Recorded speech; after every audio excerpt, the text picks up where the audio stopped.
I saw Lou Ferrigno coming out of the elevator, and I said, "Well," I said, "Samir, oh my God!" I said, "What?" He said, "I saw Ronnie. I couldn't believe my eyes. I never seen anything like it."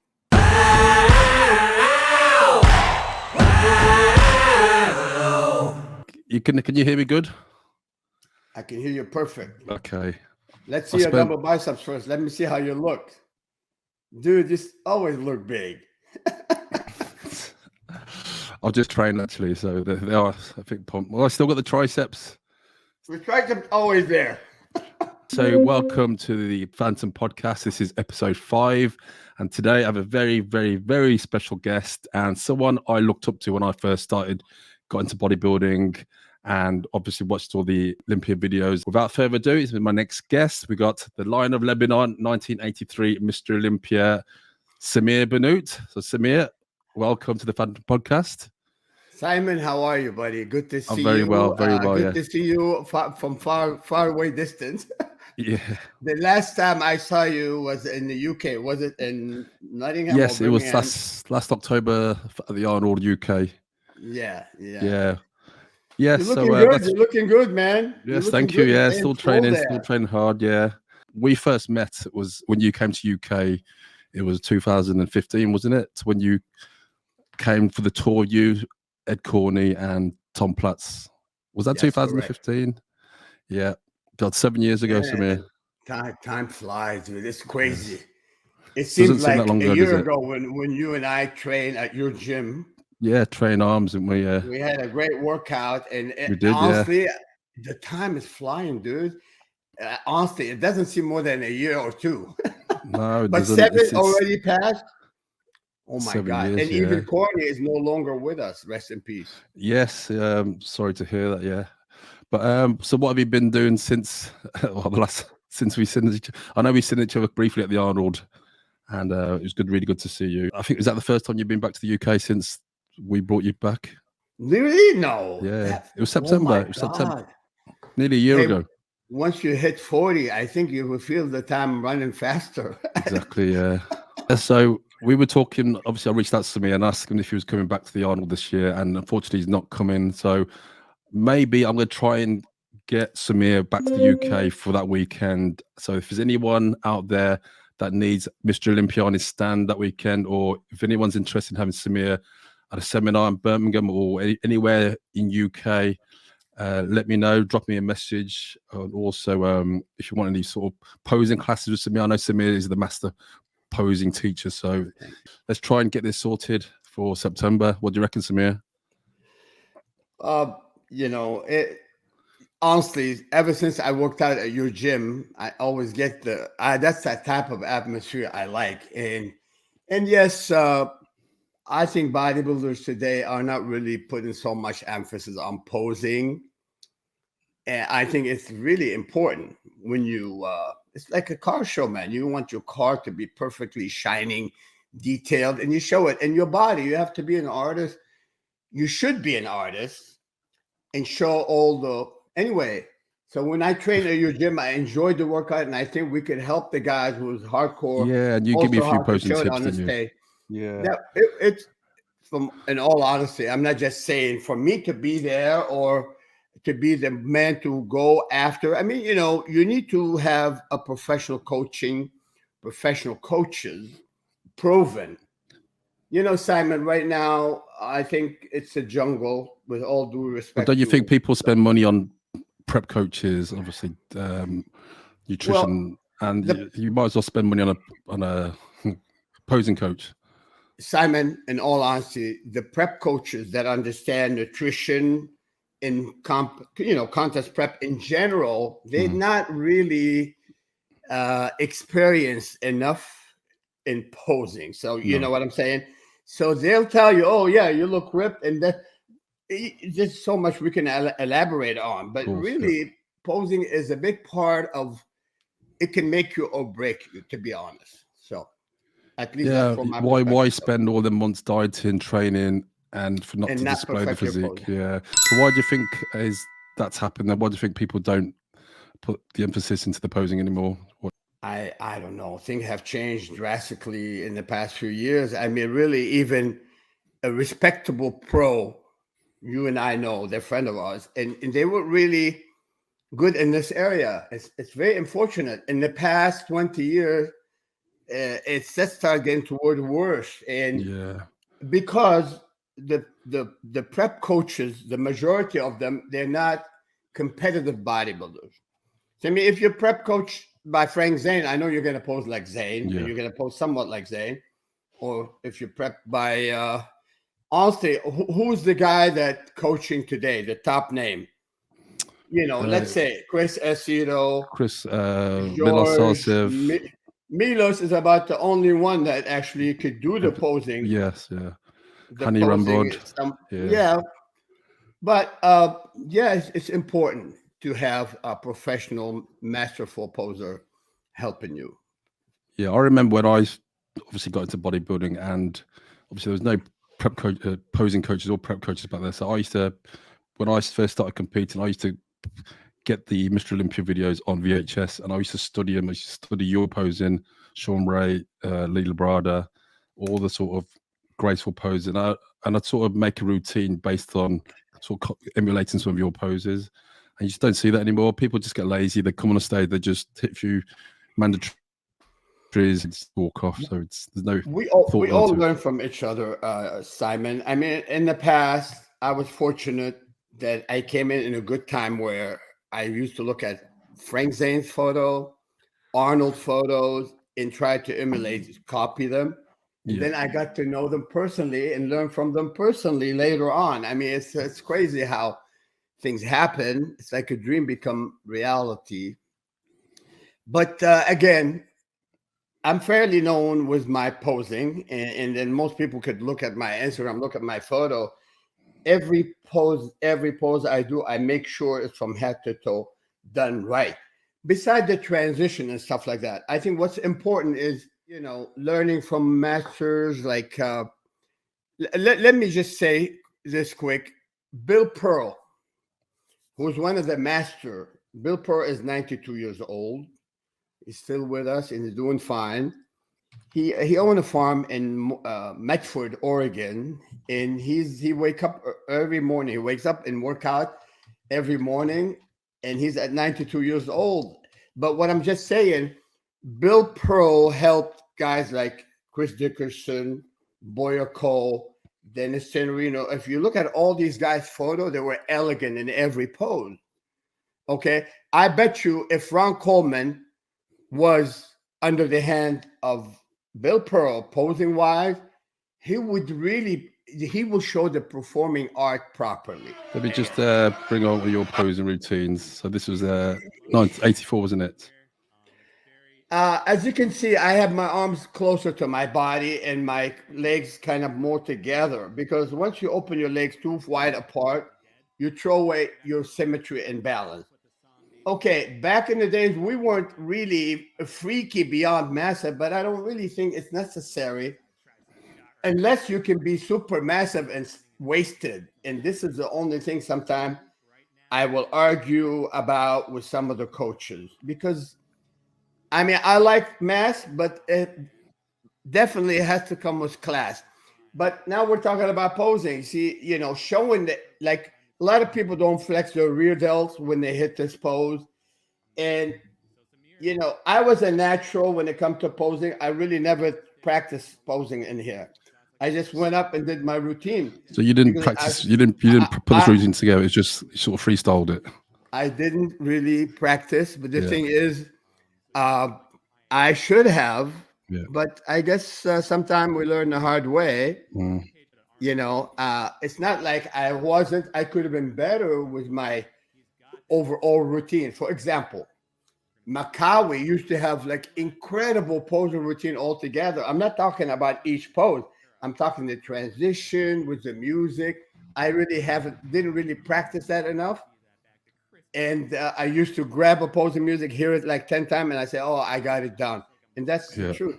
But I think when you sort of pose a lot, it comes naturally to you, doesn't it? You don't have to really think about it. You can flow from pose to pose with the beat to the music. It was natural for me, you know. And so, you know, I advise people to pose and pick up the poses that work for them.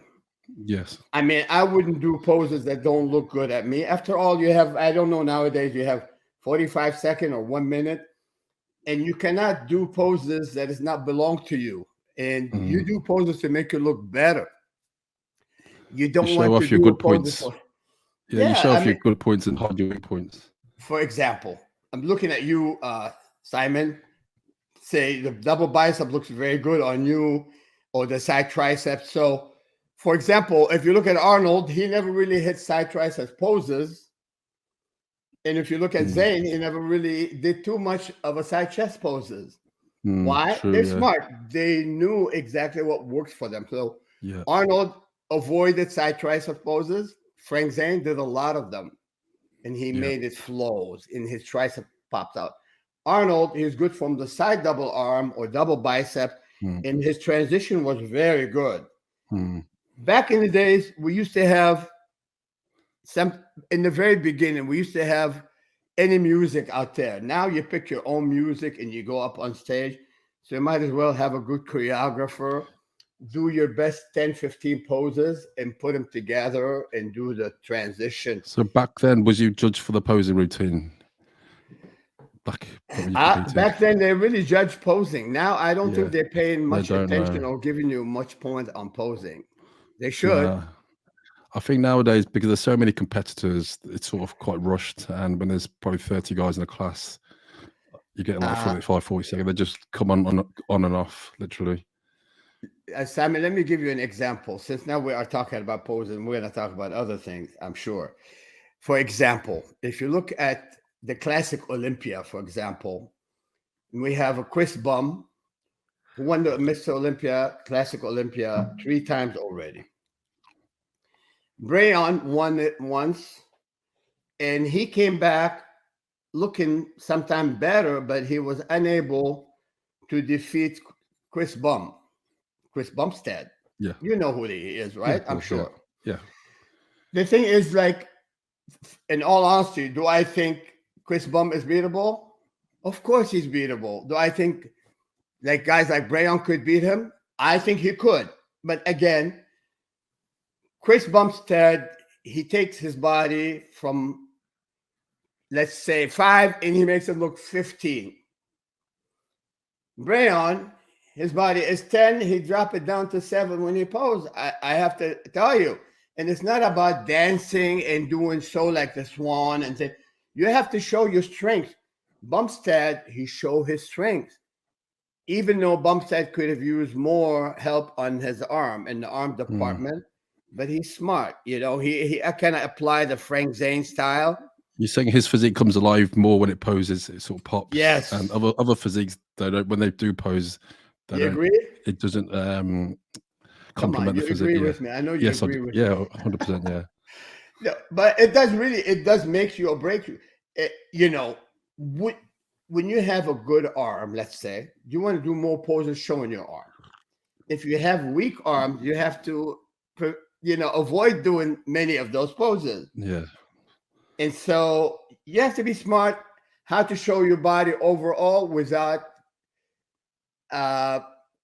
causing you shoot yourself in the foot, basically, by doing poses that open up and show your weaknesses. Weaknesses, exactly, yeah. Yeah. Anyhow, so it's practicing for the beginner is important. And what helps me out in the very beginning, Simon, I started when I was a teenager, I grabbed the magazine. I tried to emulate Frank Zane, when I start doing this pose and stuff like that. And, if your teacher is good, you're going to be good. Trust me. Trust me. If your coach is very good, you will be more likely fantastic. But if your coach is not capable enough in this area, it's going to come back to haunt you. So who were the people that influenced you when you first started training, physique-wise? I mean, who did you look up to? Who was coming up when you were first started getting to training? Was it Arnold? The first magazine I ever bought was Arnold on the cover. And yeah, I'm a big Arnold fan, even, from day one. Yeah, I like Arnold as a charismatic, as a great body, and Arnold was winning, and he got better and better. I picked up the first magazine. It was around 1971, and then of course some covers was Frank Zane, and I was heavily impressed with Frank Zane. What's funny, I used to drive with my dad to work, and when we drove, it was like about 5-6 miles away from my house. So when I drove with my dad, there was a butcher shop on the way to the company where he works, and that butcher have pictures of Frank Zane doing that overhead shot. What, in the butcher's shop? Yeah, out on the window, like almost 8x10 or whatever, about the size of a Muscle Fitness magazine page. And then every time I got near that shop and I go crazy, I start looking. My dad said, "What the hell's wrong with you?" Now you go. So I was actually I'm very passionate about what I do. And yes, Frank Zane and Arnold were the first two that I emulate. And thank God I did. Who's better? Because if you look at Arnold, how intelligent his posing, you can't find bad photo of Arnold. No, exactly, yeah. Or Zane. Okay, but from the new school, you can find, let's say, a picture of Sean Ray, for example. Sean also an intelligent. You can tell Sean have an IQ. He wouldn't do things that actually mess him up. He posed and he got better when he posed. Anyway, the topic is long about posing. So, how else are you involved in like this the industry? Still, do you prep any clients? People come to you for posing? Did you train anyone? I think people, quite honestly, Simon, I coach quite a few people. And the thing is, I'm not going into the hardcore unless they would listen. And quite honestly, the amount of drugs being used, it's unacceptable and it's not necessary as far as I'm concerned. As far as my highest intelligent people in this field, from their own perspective, they think this is a no-no. And I know it's a no-no. I'm a hunter who uses a shotgun or a bullet, and these guys want to shoot a cannon. They want to use a cannon to drop a deer. Why do you need to do that? So that's why I don't really like to coach some of the hardcore athletes unless they listen. I'm not the guy who's going to tell you it's fine, take 5,000 milligram or 3,000. So like with these competitors, they come to you now with all these big list of drugs that's available now. Obviously, back in your day, there wasn't half of what's available now. And do you know what the compounds now? Listen. The compound I used was inherited. I was among the very first to use certain compound. Was actually Mike Mentzer was the one. We're talking for your Mr Olympia preps or before. Yeah, I have used very modest amount, and let me just start by saying I've always done things under a doctor's supervision. I made sure my blood test is done and everything is fine. I'm within the ratio of health, so I don't. You're not gonna see my SGPT or SGOT going way above the. No, I won't let that. I won't allow that. Cholesterol, but everything is within the scale, and thank God. So I was rational, and this is what we want. I'm not saying, hey, you guys, the alcohol is available for everyone. I'm the one who'll tell you, go ahead, have a glass of wine, or have two, have a beer. But I'm the one who tell you don't drink a whole bottle of vodka and go and drive on the road. That's me. So that's why I don't really coach some of the pro because of that, and I run away from them. Yeah, also experience. I mean, it's like when I coach people, I can only coach on things I've used myself and I've got having experiences with. But nowadays, when people like talk to me about compounds and stuff like that, half the time I don't even know what they're talking about, especially like peptides and so much stuff out there, and it doesn't make your physique look any better. You look at the physiques now, are they any better than they were 20 years ago? And they're taking more and more drugs, as you know. No better, are they? Yesterday I had a podcast and we were talking, Simon, you're a smart man. I've been around you and I know you're rational. The thing is, look, we say this, if it's not broken, why fix it? But from my perspective, what I'm seeing today, some of the stuff aren't necessary to use. Some of the stuff isn't necessary, you know. I mean, how can I say? I was saying Sergio Olivia back in the days, Arnold Schwarzenegger. Come on, don't tell me they weren't big. They were massive. Okay, so now they are bigger, and I know why they are a little bit bigger in some area. But had Arnold and Sergio used what these guys use, and I mean, they would probably they won't be living today. I'm pretty sure they would have been gone already. But just to make it a fair statement here, that using a little bit, it doesn't mean you're not gonna you get better. It's just the same thing. Look, you're in a car, you are driving with your Porsche on the Autobahn in Germany. You have the freedom driving 250 whatever kilometer or 300 kilometer per hour, which makes it about 200 miles per hour approximately. And then you can drive 80. The thing is, from my perspective, why rushing, you know, and endanger yourself by going the short route? Because what happened when you're rushing to become so freaky big, the consequences are also huge. As you and I know, some of our friends are not healthy today. That's not around today. I blame it on that. I mean, Simon, come on. Let's be somewhat rational. Let's drink, but not get drunk. Let's drive 75 miles an hour. Why driving 150 miles an hour? Lose your driver license or crash and die. This is the idea. More, from my perspective, more is less. Or more going to get you there faster, and it's going to ruin your career faster too. So nowadays, obviously, social media, everything needs to be instant. They want results fast, straight away. And I get people coming to my gym, guys who've never lifted a weight before, coming to me. They said, look, they want to become an IFBB pro within 6 months. They don't want to put 6 to 10 years of hard work in the gym. I saw some of your guys that were in great shape. You know, I was in your gym and I saw that, you know, like I said, I love the atmosphere, and this is the atmosphere I love to be around. The thing is, you're right. I think the social media is really hurting a lot of people out there, because some kids, when you and I say something, they think we're lying and they should be taking much more, et cetera, et cetera. But God is my witness. I won't lie about anything. I admit that I've used certain things, and yes, I have used things under doctor supervision, and I never really abused, and I didn't stay on them.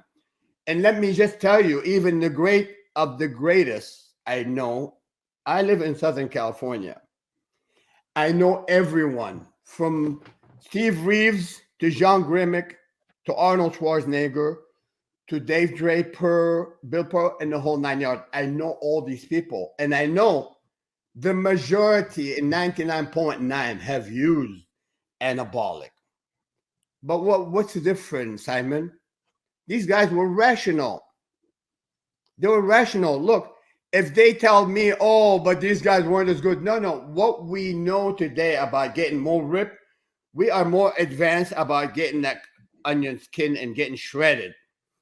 But back in the days, that was done naturally. Now, these guys are blocking many different kind of gland. You know, it's truly sad.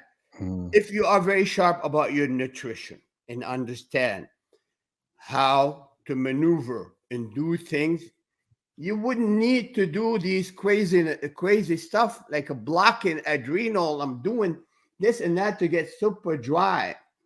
You could do that naturally if you are smart and you understand nutrition. I'm not saying, oh, don't take this and that. I'm saying be rational. There are things you should not be used, period.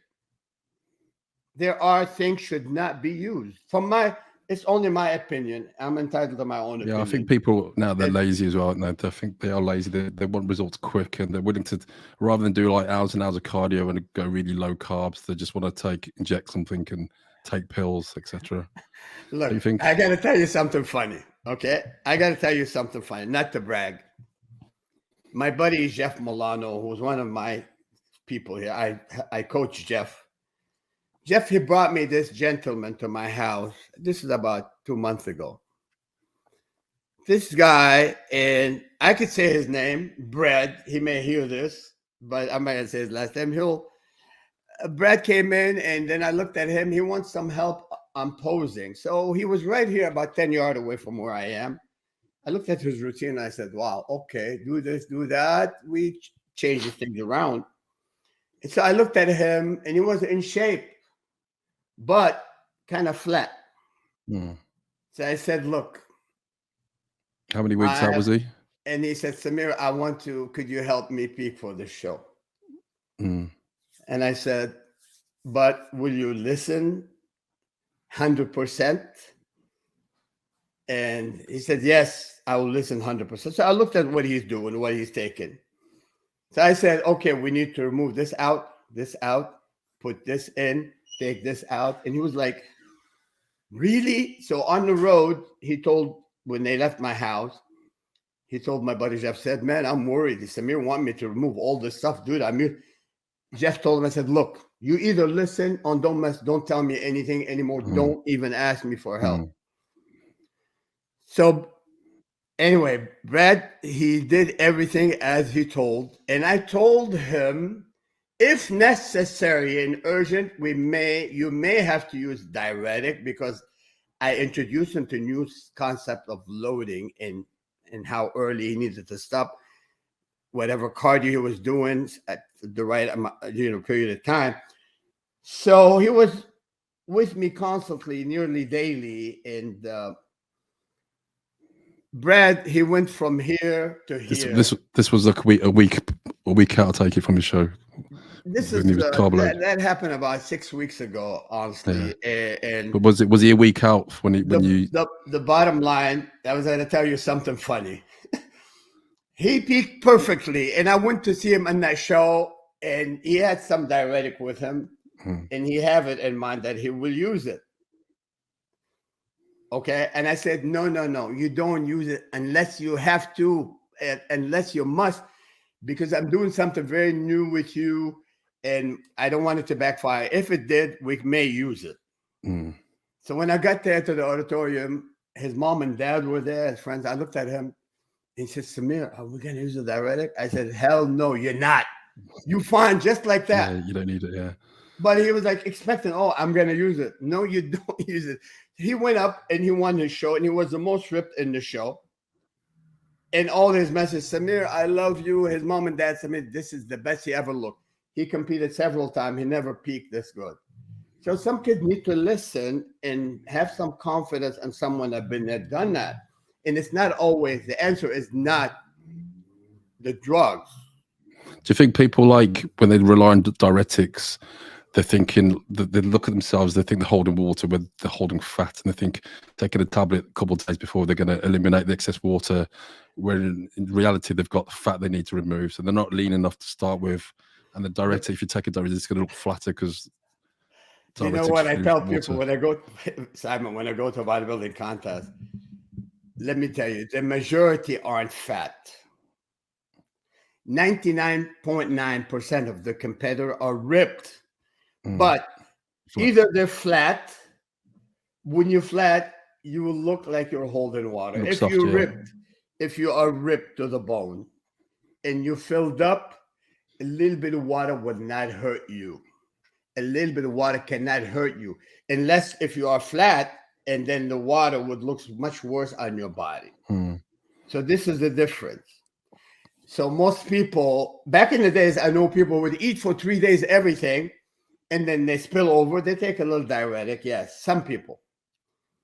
But just think about it. I tell people many times, when you're ripped, it's like a little bit of water cannot hurt you, because you could see your fingers through the water. You could see the separation, the cut.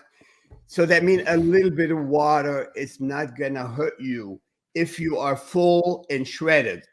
Did you ever cut your water out before competing? What was your protocol?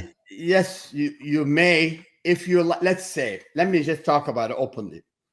If you ripped, let's say, at 10 p.m. on Friday and your show is on 10 a.m. on Saturday. So if you like the way you look at 10 p.m., what I would do is hold that condition. So what do? If you want to pee, you pee in a styrofoam cup. If you put the pee same this back in. much, you replace it and just calm down, relax. Most people don't calm down in their nerve and that cortisol. And everybody will tell you, oh shit, I look so much better after the show. Yeah, with the you relaxed look better and because eating, your mind is relaxed and you didn't give a shit. So I tell the Yeah, guy, I've I been said, there. I tell people, I said, do me a favor. You go and treat the show like you don't have a show. Go have fun, laugh, Enjoy and it. joke. Have sex with your girlfriend. Do some bedroom cardio. Don't stress out. Yeah, And that's absolutely right. I had a guy compete at my show a few weeks ago, and he looked okay on the show day, but he was quite stressed and nervous. And it was a week later, I seen him at the gym, and obviously he finished dieting, but I looked at him and thought, this guy looks better than he did show day, but he was relaxed. He'd eaten a bit of food, and he was training again, and he was happy, smiling. I thought, you got to be relaxed on the day, enjoy it, don't stress. The hard work's done. There's no point stressing. Nothing's going to change now, so enjoy it as much as possible. that's what it is. What's good about us, we've been there, done now. Yeah. When you do compete many times, you become experienced. Yeah. And so I've only competed, 100 times, Simon. The thing is, you learn from trial and error. And in all honesty, to me, I would treat everyone as a top priority and make sure their health is a top priority. I have guys telling me, Samir, I've never been healthier, and thank you so much. I've never used less drugs, and I never looked better. And I mean, I the other day I said, I even showed them messages by people that say, Samir, thank you so much. I'm not gonna look. No. My phone is always on messages. The thing is, some of my clients, they are like extremely happy because, Samir, I have kids and I was feeling very unhealthy, and now I am so much healthier. I'm bigger than than I ever was, and I never felt better and never used less drugs. But So you've this been is there. what I wanna hear. You've been there for many years, many years. You've been there, and you're still around. You're still healthy. You still look good. So you I could thank God for advise that. people. You can advise people coming into this sport that obviously there is life after competing. You got to think not just for the next competition. You got to think 20, 30 years ahead. Thank you, Simon. Look, we are here to live and enjoy life. This should be a healthy sport. You could take a little bit of anabolic the right way and stay healthy by monitoring what's going on the inside on a regular basis. If you eat properly, which is nowadays for me, I'm focused on eating properly. Every meal I ate, I make sure it's balanced. I don't care about being the biggest in the world right now. No. But even back then, you got nothing to prove. You've got an Olympia statue behind you. You're in the history book, so you got nothing to prove. When you win and stay here, and you're in good health and you're enjoying life, that's the way it should be. I mean, so what if you win 10 Olympia and then die afterward? What the hell you doing to yourself? I don't care. You win the Olympia 100 times or you win it one time. The most important thing is you won the damn things once or twice. It don't matter. The most important thing is you are happy. You're healthy. That's what's matter. People need to pay attention to that. Some guys are so irrational. They don't give a shit even if they die while they prepare it. No, I'm not one of those guys. Yeah, they can't see past that next competition, which is very sad. And even when I was training full ball for competition, I was always careful not to push things too hard and think, obviously consequences and life after bodybuilding.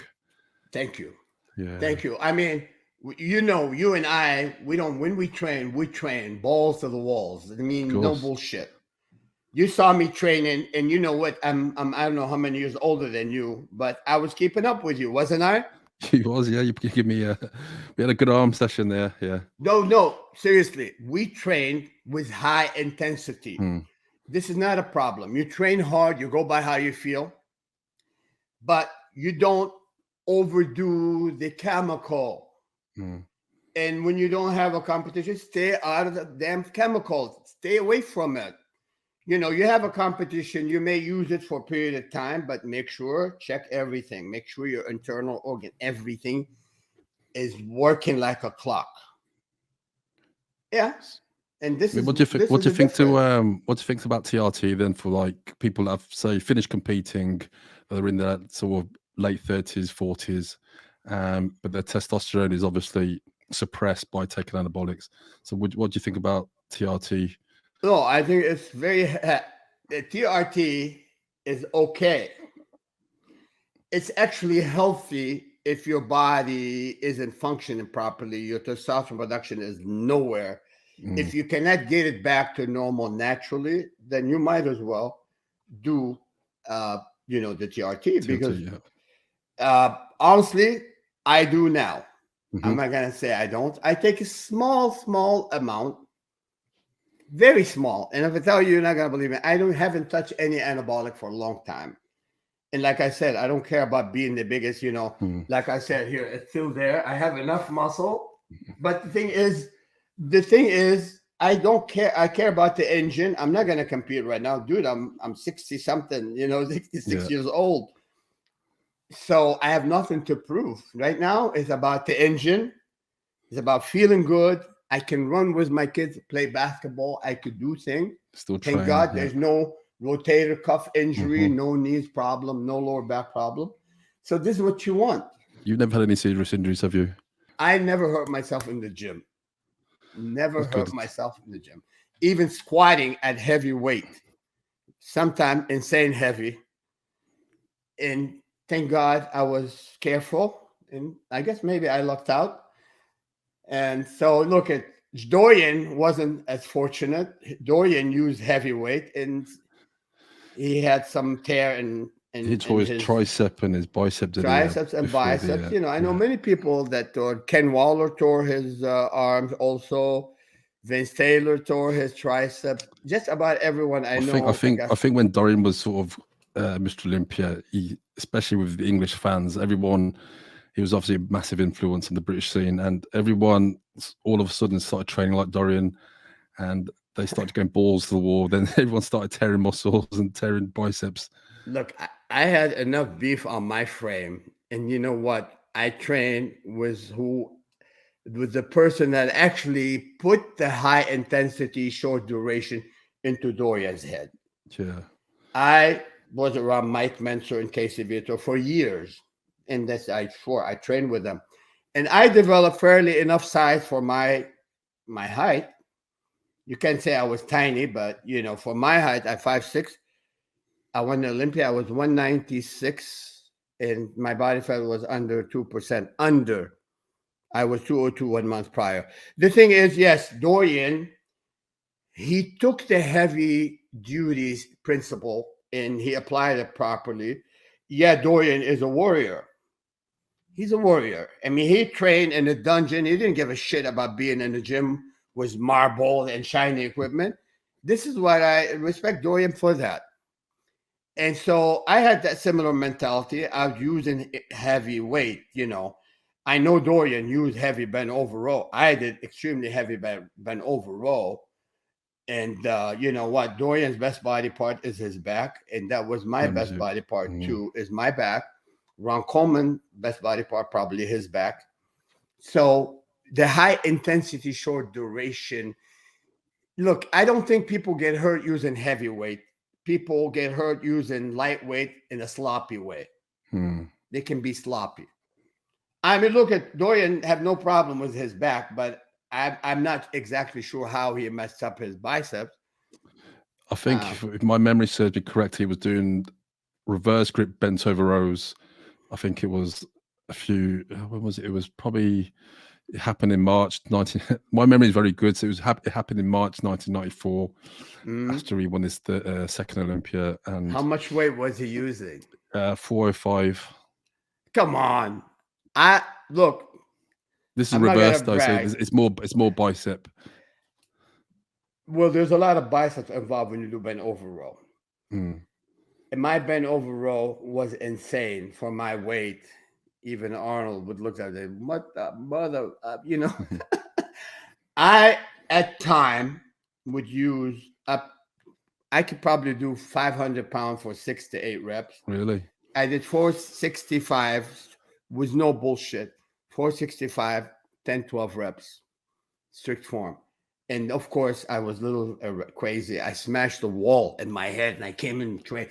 You know, no caffeine, no pre-workout. It was a pure and you were probably adrenaline. only like 220 at the time, off season. Yeah, I was probably, I was around close to 220, 218. Yeah. And I put the bar like on the bench like that. 465 pounds. I smashed the wall in my head and I come down and grab it. What I like at World Gym, we had this bar with a smaller bar. I didn't like those big, wide, big grips. I don't like big. I like smaller grips. Yeah, I don't know. I enjoy that more. So and yes, I think when you train with heavy weight in control, the way Dorian have trained, the way Mensur was big too. Mensur wasn't tiny.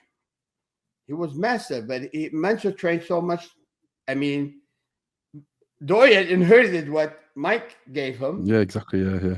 And I remember I met Dorian in, was it Birmingham or Nottingham? There was a sporting goods store. And then first time we said hi, it was before even he went to the Night of the Champion. It's just funny. I mean, when I saw Dorian, when I talked to Dorian, you can tell this guy is driven. You know, Dorian he's not a big talker. No. He's more like reserve. He doesn't talk too much unless you talk to him about, something specific. But one time I trained back with Dorian and I was not in shape and he was in shape. We did that in Qatar. Okay. I just wish that I trained back with Dorian when I was in my prime. Yeah. Then we would destroy the gym. Yeah. So, he worked hard, man.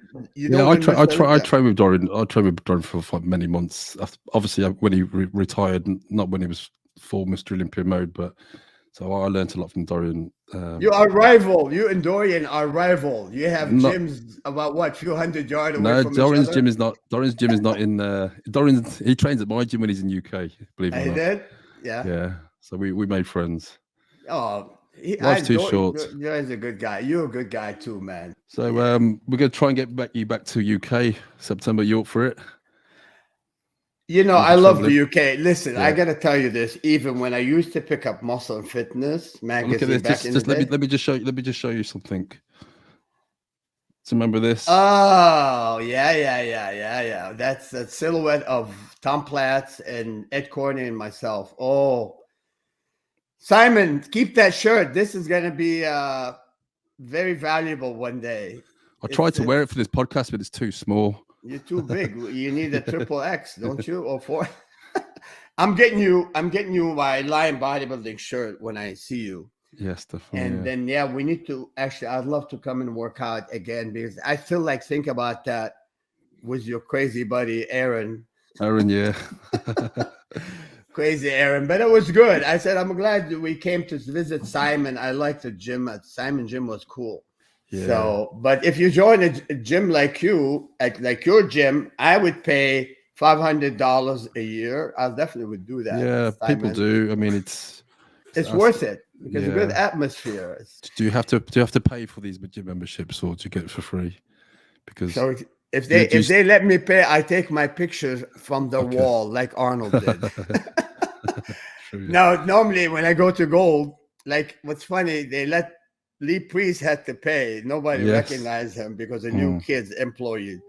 So sometimes they have a new guys working on the desk and they don't recognize you. And then the people say, "Oh, wait, look at that pictures. This is the guy." And that, no, I never had an issue with gold, but yeah, they charge $40 if you want to train one time. Yes, I know, expensive. A Yeah. little crazy, a little too much. Mm. And I don't like the scenery by Gold Gym right now because of There's a lot of ever homeless since people. the pandemic hits and we have Mm. homeless all around the gym. It's a sad scene, basically. And I wish the United States government would do something about that. We are living in this greatest country in the world, and then we have homeless problem. And then I mentioned that because it's all around Gold Gym, and it's really sad to see. You don't have homeless in the UK, do you? We do, yeah. But I was thinking, it's funny you could say that because when I was last in California, and I said I was with my friend, and I said, oh, if I'm ever going to be homeless, I'd like to be homeless in California on the beach rather than England when it's pissing down, it's freezing cold. Yeah, you could sleep on Venice Beach. It's always cool, nice weather. It's never too cold. Yeah, so if I'm going to be homeless, I'll go to America. Yes. So it's got a few questions there. So before we wrap up, so looking back at your career over how many years did you compete? Was it 20, 30 years competing? Would you say more? Yeah. I competed first time 1974, and you probably weren't born. I was 2 years old then. You were 3 years old? Two. So I was I'm 49. Oh my God. You were crawling back then. Yeah. Yeah, and so I competed in Verona 1974, and the last time I competed in 2010. The Masters Olympia. I was going to do the Master Olympia, and then I kind of didn't. I was under the weather. Where was that now? Where was that held? Miami, Florida. Miami, okay, yeah. So yes, I have competed quite a bit, and I reached the very, very top, and at time, didn't do as good. So let me talk about, if you don't mind. Obviously, you won the Mr Olympia in 1983 after your third attempt of competing in Mr Olympia. So the year after, you dropped down to what did you come, fifth, sixth? How did it feel? How did it feel dropping? Like obviously winning one year, then not winning the second year. Quite honestly, I prepared myself properly for the '84 Olympia, and I was ready. Mm-hmm. Some of the contestants backstage actually congratulate me because they thought I would win. Mm-hmm. And I can mention someone named by Tony Pearson is one of the guys that actually looked at me and said, "Oh my God, Samir, congratulations. You're going to win the show." The thing is, my sixth place finish was unacceptable. Although at time I didn't deserve to be even six, maybe out of the top six. And I never complained. Mm-hmm. But what happened in New York, 1984 was not acceptable. It was totally unfair. And I talked about it yesterday in the podcast. And really, I'm not a sore loser, man. I will never disrespect the judges. Mm. But when it is obvious, you could see it. People can see it. Come on. There's no way in hell my sixth place was justifiable. It wasn't. It's not justified. I mean, Haney looked wonderful in '84. He was at his best. And I can understand that. Do you think Lee deserved to win? If Lee he won, and congratulations for Lee. There's no nicer people than Lee Haney. I thought if Lee and I would have won, would have been acceptable, but I accept the fact that Lee was vastly improved over Germany in '83. Yeah. And so the bottom line is, if they put me in the winner top three, it would have been too bad. But I strongly believe that was Haney and I for the first spot. And for Haney to win was wonderful because his shoulder to waist ratio, massive and cut. But also you have to keep in mind when you put guys, for example, no disrespect to Makawi. Makawi is the magic Egyptian. Makawi, we talked about Makawi as a great poser, and he take what he has and make it look a lot better. Same, I'm the same way. When I pose, I come out more alive. And the thing is, my condition was just as ripped. There's no doubt about it. quality-wise, we were in the same You category. look like you put on more muscle for the. I was a little bit bigger, Yeah, and you're the thing heavier, is, I was upset before I went on stage because I argued with someone that actually was there. Uh, they set me up before even I went on stage. They had a big plan for me. They orchestrated it so good Mhm. to the point where I was fed up, and then I got mad. I felt top three would have been just not as bad, but sixth place was unacceptable. Even my co-host yesterday agreed, and many other people, even Arnold look at some photos at the mirror, you should have done and that, but it's a history, but Yeah. what's done is done. My sixth place finish was a total robbery. At the very worst scenario, second or third. So after that That's the Olympia truth. '84, you didn't compete '85, did you? I competed. I was upset with the federation, Mm. and I had every reason to get upset. So I competed in the WABA, Professional Mr. World in Boston. But I prepared good enough, and I won that show. And Sergio Olivia was there. Mike Mensa was there with me. Art Zeller was there. Jean Grimick was there. Dave Draper was there watching. And so that was actually in better condition than 83 and 84, 1985. So And I was about to go back. when you competed NABA the year after, back WABA, then, was it WABA, WABA? yeah, It's kind was of you allowed like, to compete? Was you allowed to compete in another federation? no, Or I did you got get penalized? I You got got suspended. I got suspended, and there's a long story. But then later, they So now you removed came the back in '88, didn't you? they removed the suspension. Okay. I had a lawsuit, and I don't want to talk about it, and it was worth millions. But you know what? I settled it for a lot less. Why? Because I want to come back and compete. I'm crazy. I like the sport. The thing is, it wasn't Joe or Ben Weeder who was cheating me. Someone working for them, but it wasn't advised or told to do this to Samir. I guarantee you that. So I'm just saying it like it is. I don't really care one way or another. A lot of people will blame Joe Weeder for fixing show. I don't think Joe or Ben fix shows. But, yesterday the topic was Kevin Levrone said that Joe Weeder, the Mr. Olympia, is handpicked. Yeah. And I said, Kevin is not a liar or bullshit, but I find it hard to believe that Joe Weeder would say that about himself, that he fixed show or handpicked. No, I don't think so. Maybe Joe was drunk that night or smoking. I don't know.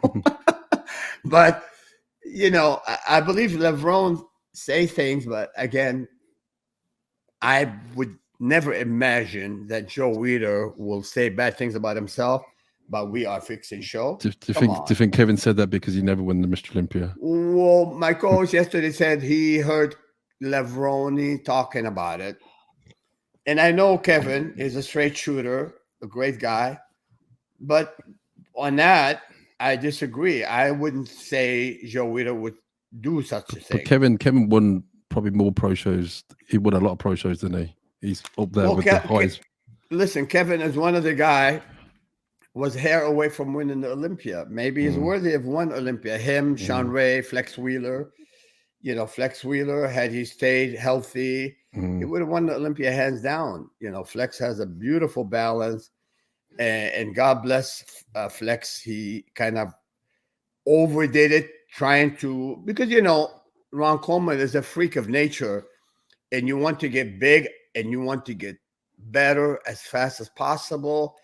And I think that put a lot of pressure on a lot of people. And Flex is a warrior. He wants to win. He wants to do whatever. Did you think Flex should have stayed a bit smaller, more static? No, I didn't say should have been smaller, but I think he should have been a little bit more patient. And because he would have gotten there, I think with Flex gaining 5 pounds, 6, 7 pounds a year, it was all his, without a doubt. I mean, look, Coleman been around much longer than Flex, and Coleman was so massive and ripped it wasn't easy for anyone standing next to Coleman. Ronnie is huge, white shoulders, tiny waist. The ratio is incredible. Flex tried to get so big so fast, and I think that actually backfired. From that's my honest opinion. Uh, I say if he Well, stayed, everyone says best Flex's best look was the '93 yes, Arnold yes, Classic, of course. I and he mean, was probably lightest then 220 under 220. I'm going to compare Flex to myself, for example. I didn't need to be bigger than 196 to beat guys who is 240. Berto Fox from the UK, he was massive. Berto Fox was a freak of nature. You know, I have guys like Joseph Wilkosh, who's like Joseph is 245. He's Lee tall, wasn't he? Haney. Lee Haney was 240, 238, 240 when I won. And so I beat these guys at 196.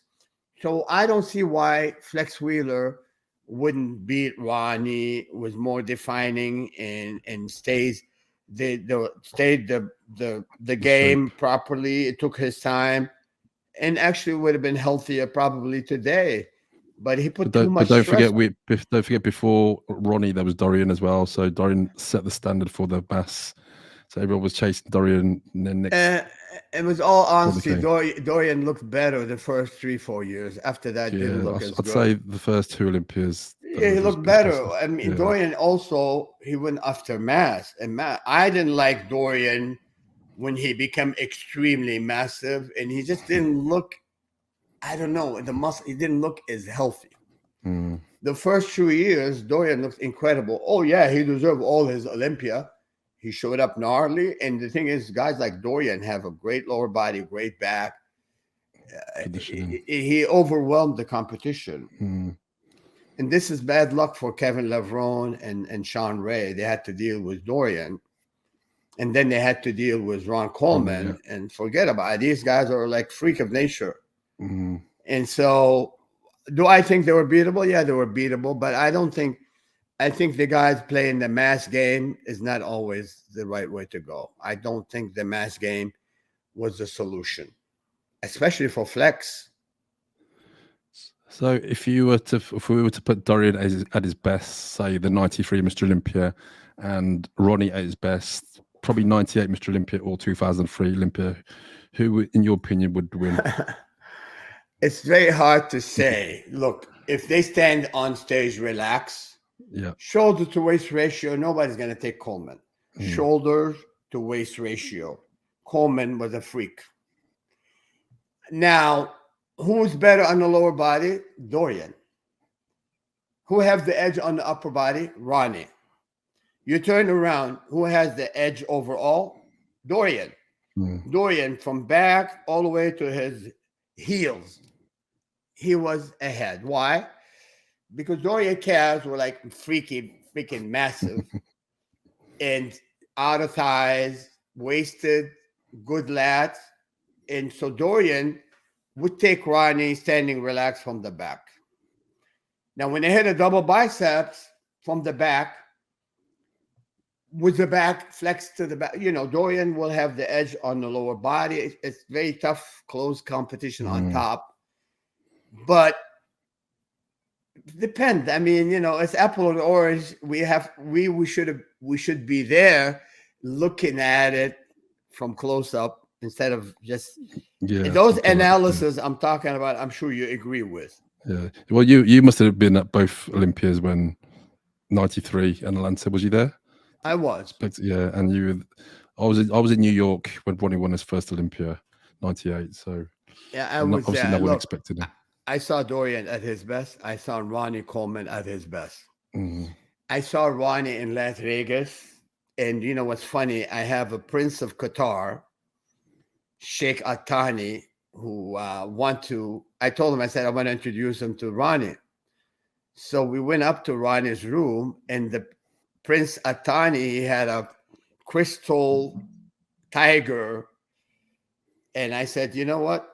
I want to introduce you, and if you win, you want to go on stage and hand him that crystal. Ben Wheeler was so nice about it. Of course, Wayne DeMilia, pain in the ass as usual. but Ben was there. Anyhow, going up to Ronnie's room. This was Was the 98. Sheikh 2000 Oh 2000 yeah. or 2001. Okay, yeah. In Vegas. And so I saw Lou Ferrigno coming out of the elevator, and I said, "Well," I said, "Samir, oh my God." I said, "What?" He said, "I saw Ronnie. I couldn't believe my eyes. I never seen anything like it." So I'm like, okay. And we were on the way up to see Ronnie. So we'll go up. So Ronnie, and the first thing I looked, I said, "Holy shit. Oh my God." Honestly, I've never seen anybody bigger. Was he stripped off? I'm sorry? Was he undressed? Yeah. He was actually in his posing trunks. He was imagine like going to his room for room service, delivering some towels, and Ronnie Coleman opens the door. The Sheikh was like this. No, is that humanly possible? I mean, Ronnie was like close to 280 something, almost 290. This was probably 2003 because that's arguably his best year. No, 2002 or 2000. He was his best ever. I mean, he was sliced to the ribbon to rip. 2002. People said he was off and he wasn't as big. I know Kevin pushed him at the 2002 Olympia, and people say Kevin should have beat him, but Kevin's legs weren't as good. I'm pretty sure it's either 2001. You Maybe said 2002? 2001 for sure. That's when Jay Cutler pushed him, and Ronnie came. I think he was slightly off, but he was massive. Yeah. Nobody would have touched Ronnie Coleman that day. He was so freaking huge and so shredded. I actually couldn't believe how big he was with that quality. He was close to 290. Yeah, I can believe it. Yeah. I couldn't believe my eyes. Oh my God, Ronnie, what the hell is he was like nearly 100-pound heavier than you were at your best. Oh my God. 4 inches higher, taller. Well, Ronnie is 5'10", 5'10", 5'11" maybe. And I'm like 5'6", but yeah, I mean, when you have 285 or 290 sliced to the bone condition, who the hell is going to beat that? So to me, that was his best ever. And he was wasted. He didn't have tummy, not bloated.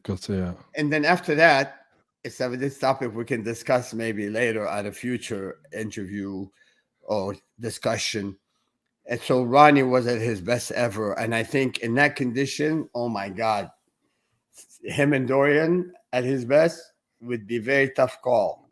I wouldn't want to call it right now, but I never seen anyone bigger and more. So would you say would you say that's the freakiest bodybuilder you've ever witnessed live? Size and quality. Yes, I saw one guy more ripped than that, but a little bit more ripped, but he was only 175 pounds. Okay. But Ronnie was almost 290. Yeah. And yes, the huge shoulders to waist ratio. Yeah, it's a tough one, isn't it? But I suppose depends if you're a Ronnie Coleman fan or a Dorian Yates fan. I'm not. I don't care. I'm not a fan. I'm fan of the truth. Yeah. I am gonna look. I don't care if my brother was on stage. Look, Dorian has way better calves. Dorian would win in the lower body, whether you like it or not. And Ronnie is gonna win the upper body, whether you like it or not. So Ronnie had bigger arms as well, bigger chest. Ronnie's arm, freaky. Chest is unbelievable. Back is just as good as Dorian. So yeah. It would have been, I think Ronnie would have took him. It would have been tough to call it. You need to be there and then judge accordingly to what you see that day. Yeah. that would have been a Mr. Olympia to watch and talk about. That's King Kong versus Godzilla. Two of the freakiest ever. And so, sometimes you have people talking, comparing Lee Haney, who won the Mr. Olympia 8 times, to Coleman or Dorian. And so, it's very tough. I mean, size-wise, yes, the newer guys, were freaky. Do you think, hypothetically, if Lee Haney would have carried on, he retired at 31, was it? 30, Well, let's put 31? it this way. If Lee Haney followed the route that our friends did use as far as gear-wise, if Haney used the same gear, he would be probably much freakier. Yeah. But you cannot compare people who use certain kind of gears to people who didn't. True. Just imagine Sergio Olivia used similar gear with his balance. Oh my Lord, that would have been insane. Or Arnold. Arnold never used GH, never used insult. Come on, guys, you know. And neither do Haney. Just 50 Dynabol a day for breakfast. D-ball, the breakfast of champion. D-ball, his eggs. People underestimate D-ball. D-ball is pretty balanced, anabolic and androgenic, but you have to be careful with your liver enzyme. And it wasn't too harsh if you did it the right way. If you understand how to cleanse your liver, how to do things to counteract the negativity on the inside. Toxicity, yeah. You know, I know a British, not British, from a Paul Grant. He's from Wales. Wales, yeah. He was the promoter for the Welsh Federation. You know, you met him? I've heard of him. I'm aware of Paul. I'm aware of him, yes. I have a picture with Paul when I was in Verona. I was a kid, so I was a fan because I used to buy the British magazine in Lebanon. And so when I met Paul Grant in Verona, and I was very impressed. And I have the picture. One day I'm going to post that. And so talking about what happened to Paul Grant, I think Dianabol, which is its chemical name now, is methandrostenolone. Yes. It's the methandrostenolone is probably the first anabolic steroid that was used during the golden era. Yeah. And if you stayed on it, D-ball's been around since maybe the early 60s. It was produced by SIBA Lab. And we used it. But the thing is with D-ball, you can stay on it all year round. And someone told me that Paul Grant stayed on it all year round. So you damage your liver enzyme and you could run into a lot of health issue. Now, the equivalent and more insane is Anadrol. 50 oxymethylone. Yeah. It's very, very toxic. What's it? Methylone? What do you call it? Oxymethylone? Oxymethylone. Yeah. Oxymethylone. It's very, very androgenic, and it's really not recommendable for anybody over the age of 40, 45. Don't touch the stuff. If you want your hemoglobin and your hematocrit to go beyond sky high, and you'll die of a heart attack because it's really major red blood cell builder. Yeah, exactly. Yeah. You don't want to touch the stuff. I know it was very popular back in the 90s. I know who used it. I tried it. Yeah. For a short time, for 6 weeks. One of your favorite bodybuilders took a lot of it, but I can't say his name right now. I think I know who. Yeah. I think they all took it though, to be honest. I think it was like the number one for size and strength. Somebody told me certain individuals were using close to 7 or 8 a 50 day. milligram a day, yeah. So 300 milligram a day. That's like deadly. It's crazy. That's like really playing Russian roulette. Yeah.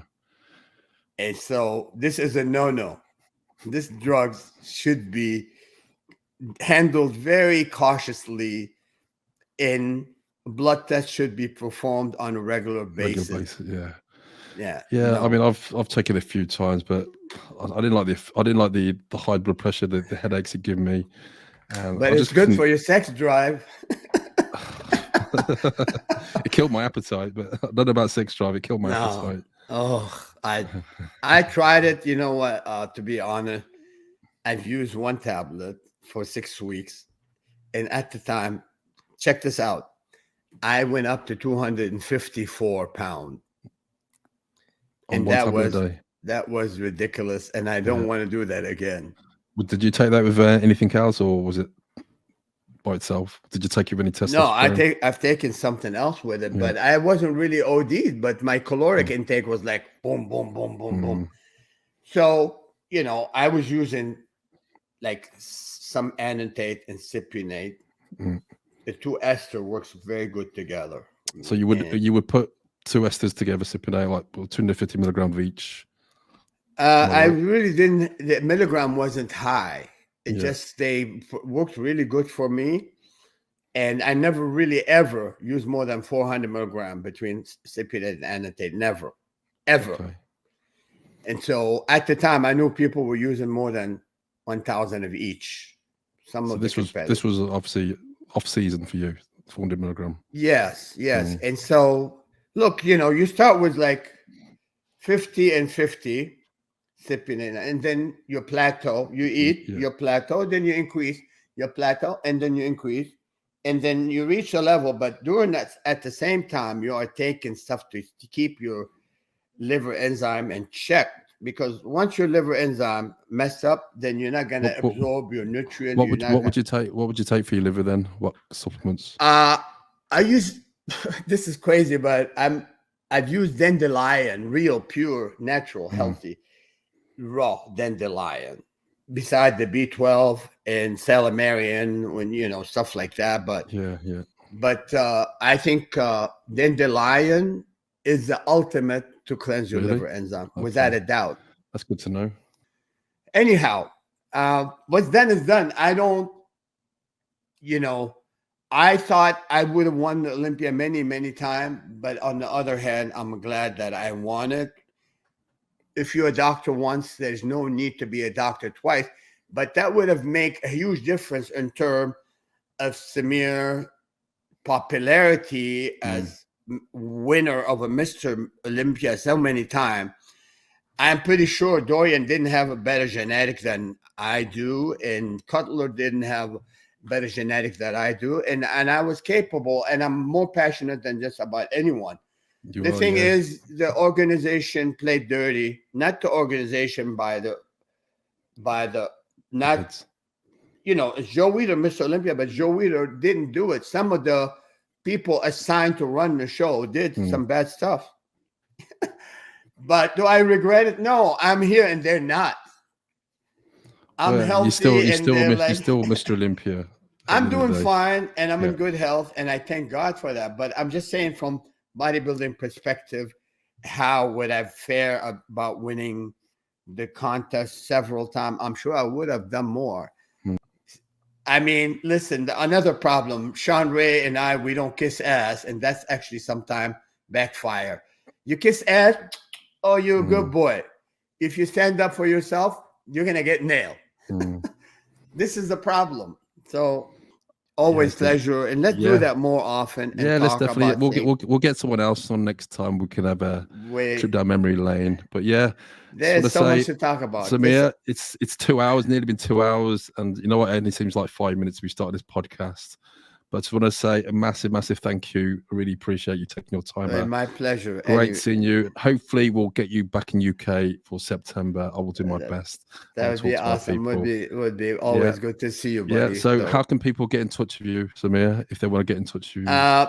If someone wants to have, get in touch with me, go to Samir Bannout. Oh, go to my Instagram, official Samir Bannout. I'll put all the links in the description. On Thank Facebook. You. Yes, I'm on Facebook and on Instagram, and maybe you could also reach me through OSL, which is Old School Lab. And I don't want people to say, "Oh, Samir is arrogant; he doesn't want to answer me." Well, you always answer when I message you, so I appreciate you getting back to me. I know how busy you are. Well, the thing is, good thing I saw that Simon get in touch with me. Anyway, my brother, it's wonderful talking to you. Stay healthy, take care, and hopefully we'll see soon. You. Hopefully we'll see you. Have a good day. Take care, guys. God bless.